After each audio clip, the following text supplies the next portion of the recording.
বেশ কিছুদিন ধরে ভিডিও আপলোড করতে পারছি না।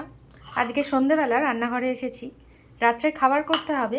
বিশেষ কিছু না, সামান্য একটু আলু ভাজা করব, সেটাই কুটে নেওয়া হয়েছে। এর ওপর হালকা একটু নুন ছিটিয়ে দেওয়া হচ্ছে আর সামান্য একটু হলুদ। সিম্পল রেসিপি, ভাবলাম ভিডিও তো দেওয়া হচ্ছে না, রাত্রের এই সহজ মেনুটাই আজকে শেয়ার করি। আলু ভাজা খুব সিম্পল একটা রান্না, জানি তো। গ্যাসের মধ্যে গ্যাস ওভেনে কড়া বসিয়ে দেওয়া হয়েছে। অনেকেই আবার বলবেন যে এত সিম্পল রান্না কেন শেয়ার করছি, তো ভিডিও করা হচ্ছে না বলে সেই কারণেই আজকে এই ভিডিওটি করা। সর্ষের তেল দেওয়া হচ্ছে।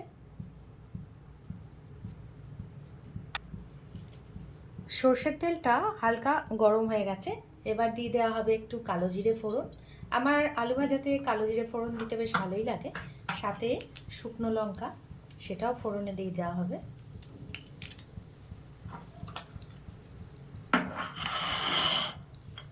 এবার ওই নুন আর হলুদ দেওয়া আলুটা মা ভালো করে মেখে নিচ্ছে। আমি যেহেতু ক্যামেরা ধরে আছি সেই কারণে। ফোড়নে এগুলো সব একদম ভাজা ভাজা হয়ে গেছে, এবার আলুটা দিয়ে দেওয়া হবে। তো রাতে খুব একটা ঝামেলা ভালো লাগে না রান্নার, আমার তো মোটেই ভালো লাগে না, সেই কারণেই ভাবলাম একটু আলু ভেজে নিই, আর দিনের যে তরকারি আছে সেটা দিয়ে হয়ে যাবে।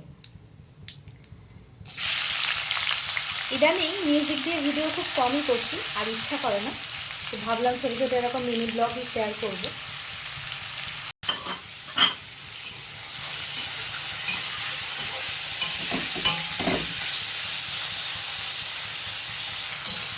ওয়াইটিতে ভিডিও করতে ভালোবাসতাম, কিন্তু ইদানিং দেখছি সাবস্ক্রিপশান কমে যাচ্ছে, সাথে ভিউজও তেমন আসছে না, তাই মনটা ভেঙে যাচ্ছে বলে ভিডিও করা হচ্ছে না। তাও মাঝে মাঝে চ্যানেলটা যেহেতু বহু পুরনো, ইচ্ছা করে এক একটা ভিডিও দিই।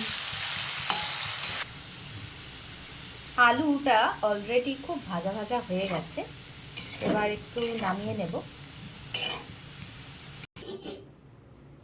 এই যে গরম গরম আলু ভাজা কমপ্লিট, এটাই আমাদের রাতের ডিনারের সাথে যাবে, আর সকালে কিছু তরকারি আছে, এই দিয়েই হয়ে যাবে।